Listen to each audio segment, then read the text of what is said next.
Każdy z nas czasem musi się gdzieś wybrać. Do szkoły, do pracy, czy nawet na szybkie zakupy. Jeżdżenie autem potrafi być mało ekologiczne, drogie i do tego często brakuje miejsc parkingowych. Z kolei autobusy, no wiadomo, rok 2020 na dobre nas zniechęcił do wszelkiej zbiorowej komunikacji. Dlatego jeśli nie masz jeszcze elektrycznej hulajnogi, to raczej warto się w końcu tako zainteresować. Z tej strony Paweł i zapraszam na test hulajnogi Scooby od YouGo. Ten materiał obejrzysz dzięki wsparciu platformy GVG Mall. Jest to ogromny sklep specjalizujący się w kluczach do gier na PC, Xbox, PlayStation czy nawet Google Play. Zdobędziesz tu praktycznie wszystko, od kart podarunkowych do Steama po oprogramowanie pokroju Office'a czy Windowsa. Przestań przepłacać i już teraz odwiedź stronę. Link oraz kod zniżkowy na 20% odnajdziesz pod filmem w opisie. Jednosiad przychodzi do nas w dużym, standardowym, szarym kartonie, na którym to podane zostały najistotniejsze cechy modelu. Przetnijmy więc karton i zajrzyjmy, co na nas czeka w jego wnętrzu. Widzimy, że produkt nie jest jakoś nadmiernie zabezpieczony na czas podróży. Pianki znajdują się tylko tam, gdzie trzeba. W końcu ma to być wytrzymałe urządzenie. Jedynie odkręcane rączki i zasilacz zostały tu oddzielnie zapakowane. Wyjęcie i złożenie hulajnogi w pojedynkę to naprawdę bułka z masłem. Niby do instrukcji napisanej w języku polskim zajrzeć można, ale nie trzeba. Po prostu zwróć uwagę na oznaczenia na rączkach. Jest to istotne, bowiem jeden gwint jest lewy, drugi prawy. Prawą rączkę możesz przykręcić od razu, ale przed dokręceniem lewej pamiętaj o uprzednim założeniu dźwigni hamulca i dopiero wtedy ją dokręć. Następnie ustaw hamulec tak, aby było Ci jak najwygodniej z niego korzystać i dokręć go od dołu kluczem imbusowym. Ten oczywiście znalazł się w opakowaniu. Następnie postaw hulajnogę na podłodze, przesuń w dół dźwignię zamka i energicznie rozłóż kierownicę. Pamiętaj, aby przy tym przytrzymać jej tył. W temacie wyglądu nie ma chyba co się specjalnie rozwodzić. Jak wygląda hulajnoga elektryczna, każdy z nas wie, ale jak to się mawia, diabeł tkwi w szczegółach. YouGo Scooby, bowiem tak nazywa się bohater tego materiału, niemal w całości pokryty jest czarnym, matowym lakierem. Jedynie żółte odblaski wyróżniają się na tle innych hulajnóg. Model Scooby występuje w 3 odmianach. Testowana wersja z 8,5-calowymi kołami jest najmocniejszą z nich, bowiem ta wyposażona jest w 300-watowy silnik, który rozpędza się do 25 km, nawet ze 100-kilogramowym kierowcą na podejście. A skoro o podejście mowa, to ten długi jest na 47 i szeroki na 15 cm. Choć stópkę mam w rozmiarze 45, to jest to wystarczająco, abym zajął tutaj wygodną pozycję. Zgodnie z przyjętymi standardami powierzchnia jest chropowata, pokryta powłoką antypoślizgową, jednocześnie odporną na ścieranie.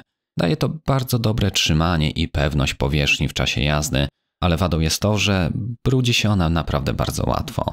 Wedle danych producenta model Scooby pozwoli nam na przejechanie maksymalnie do 15 km na jednym ładowaniu, chociaż później poddamy ją dokładniejszym testom. Czas niezbędny do pełnego uzupełnienia 5A 36V akumulatora według producenta wynosi 4 godziny, choć jak sam sprawdziłem kilkukrotnie, to ładowanie od zera do pełna zajmowało zaledwie 3 godziny 27 minut. Zasilacz wraz z całym okablowaniem waży zaledwie 287 gramów i momentami potrafi pobierać nawet do 67 watów. Ogólnie to jest on skromnych wymiarów. Tym samym podróżując do pracy czy do znajomych mieszkających dalej można pokusić się o zabranie go ze sobą. Zasilacz posiada też dwukolorową diodę, która informuje nas o stanie ładowania. Podoba mi się tu też bardzo umiejscowienie samego portu. W niektórych konstrukcjach ten znajduje się gdzieś na dole w podejście, lecz jest to niewygodne rozwiązanie. W tym przypadku producent postarał się odpowiednio i port podciągnięty został do góry aż na wysokość kierownicy. Brak potrzeby schylania się to tylko jeden faktor, ale port na tej wysokości nie jest też aż tak narażony na brud czy wszelkie zachlapania. Warto wspomnieć, że sprzęt ten posiada certyfikat IPX4, czyli pozwala nam na bezpieczne poruszanie się w lekkim deszczu. Nie jest to może najwyższy współczynnik odporności, ale podstawę zabezpieczenia elektroniki przed deszczem czy mniejszymi kałużami powinien już zapewnić. Na kierownicy znajduje się kolorowy wyświetlacz. Jest on wyraźny, jasny i naprawdę czytelny. Chociaż w ostrym, bezpośrednim słońcu powierzchnia ekranu odbija promienie, co utrudnia jego odczyt, ale wystarczy wtedy odrobinę go przysłonić. Odczytamy z niego prędkość, z którą się aktualnie poruszamy, stan naładowania akumulatora i poziom szybkości, które jeszcze omówię dokładnie za chwilkę. Z kolei na samym dole niebieską czcionką możemy wyświetlić interesujące nas dane. Może to być przejechany od uruchomienia dystans, całościowy przebieg, czas podróży, a nawet jest on w stanie wyświetlić nam napięcie akumulatora. To może okazać się przydatne jedynie, gdy hulajnoga postoi dłużej na bardzo niskiej temperaturze lub pozostawimy ją rozładowaną na jakiś okres. Wtedy napięcie może znacząco spaść i dobrze mieć wtedy podgląd na stan akumulatora. No ale zatrzymajmy się jeszcze na tych tak zwanych poziomach prędkości. Niektórzy mogą nazywać się biegami, ale to nie do końca o to chodzi. Niższy wcale nie da Ci większej mocy na podjeździe, za to wyższy, owszem, pozwoli Ci osiągnąć większą prędkość. Są to więc zwyczajne ograniczniki szybkości. Zapytasz, po co w ogóle mielibyśmy ograniczać prędkość, z którą się poruszamy? Otóż nie każdy początkujący może czuć się komfortowo, aby od razu poruszać się z prędkością 25 km na godzinę. Podobnie dzieci czy osoby starsze lepiej, że tak powiem, dla dobra ogółu po prostu ograniczyć. Pierwszy poziom pozwala rozwinąć maksymalną prędkość do 8 km na godzinę, drugi 16, trzeci zaś 25. Początkowo uznawałem te poziomy za zbędne, ale w praktyce, w miejscach takich, wiecie, bardziej zatłoczonych przez przechodniów, zdecydowanie lepiej jest przełączyć się na tryb pierwszy, aby ograniczyć prędkość maksymalną i wciąż mieć manetkę w pełni otwartą. Taka jazda pozwala na liniowe utrzymanie bezpiecznej prędkości, jest to po prostu zdecydowanie wygodniejsze. Mówi się, że bycie widocznym na drodze to podstawa bezpieczeństwa, lecz widoczność drogi przed nami jest równie istotna. Dlatego na kierownicy znajduje się przyzwoite światełko. Ten nie tylko pozwala nas łatwo zauważyć innym uczestnikom ruchu, ale pomaga oświetlić drogę przed nami nawet w całkowitej ciemności. Nie jest ono tak jasne, jak mogłoby być, ale źle też nie jest. Z przodu znajduje się plastikowy przycisk, który jak nic wygląda na włącznik, więc go wcisnąłem i ten tak wciśnięty pozostał. Oświetlenie to aktywuje się jednak lewym przyciskiem pod ekranem, bo no nie wiem, dlaczego nie. O naszą widoczność dbają także duże, żółte odblaski znajdujące się w okolicach przedniego i tylnego koła. Jednak trochę szkoda, że to, co znajduje się z tyłu, to tylko odblask, a nie prawdziwe oświetlenie. Choć najwygodniej i najszybciej jest poruszać się po drogach, to niewątpliwie wciąż często będziemy korzystali z chodników czy wszelkiego rodzaju przejść, na których poruszają się piesi. Silnik elektryczny wydaje oczywiście pewien dźwięk, ale jak wiemy, wiele osób spaceruje ze słuchawkami w uszach.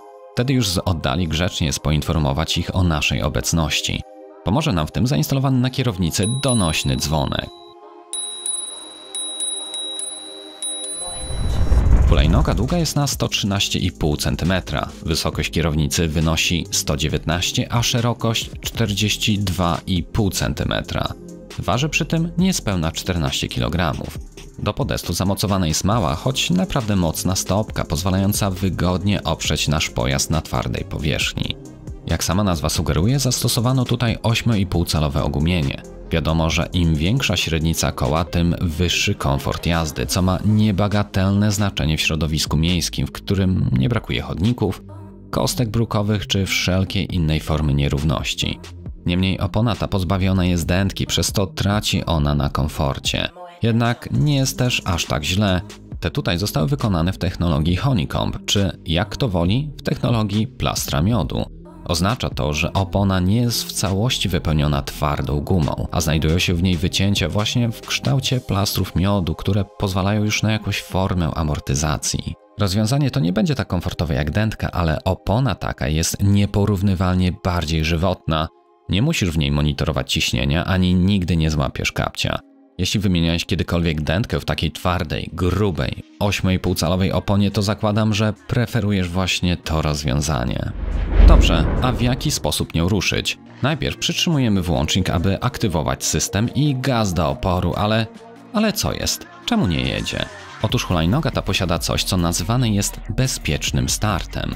Oznacza to, że aby ruszyć, należy najpierw się odepchnąć i jest to funkcja, którą szczerze doceniam. Otóż jakieś 10 lat temu, gdy miałem pierwszą hulajnogę elektryczną wyposażoną w 350W silnik, a były to czasy, gdy nikt jeszcze nie miał takich rzeczy, to pozwoliłem mojej mamie na uruchomienie ów hulajnogi w mieszkaniu. Ta otworzyła przepustnicę do końca i hulajnoga wystrzeliła jak z procy. Przemierzyła cały pokój i wjechała w ścianę. Dlatego uważam, że tego typu zabezpieczenie jest obowiązkowe dla jeszcze niewprawionych użytkowników, ale wolałbym, gdyby producent dał jednak możliwość na wyłączenie tej funkcjonalności. W każdym razie zakres regulacji przepustnicy jest doprawdy spory, dzięki czemu dobór odpowiedniej prędkości i co za tym idzie mocy przyspieszenia jest naprawdę precyzyjny. 300-watowe silniki nie pozwalają może na jakąś super dynamiczną jazdę, ale nie jest to też ślimacze tempo. Na pewno przyjemniej się tym jeździ niż hulajnogami z 250-watowymi silniczkami. Zmierzyłem więc, jak Scooby przyspiesza. Po 5 sekundach prędkość wynosiła 14 km na godzinę, po 10 – 20, a po 20 sekundach już 24 km na godzinę. Zmierzyłem również czas przejazdu niezbędnego do pokonania 1 km po zwykłej, dość chropowatej lokalnej drodze. Trochę z górki, trochę pod górkę. Pokonanie tego odcinka zajęło dokładnie 2 minuty i 21 sekund. Warto jeszcze wspomnieć na temat udźwigu.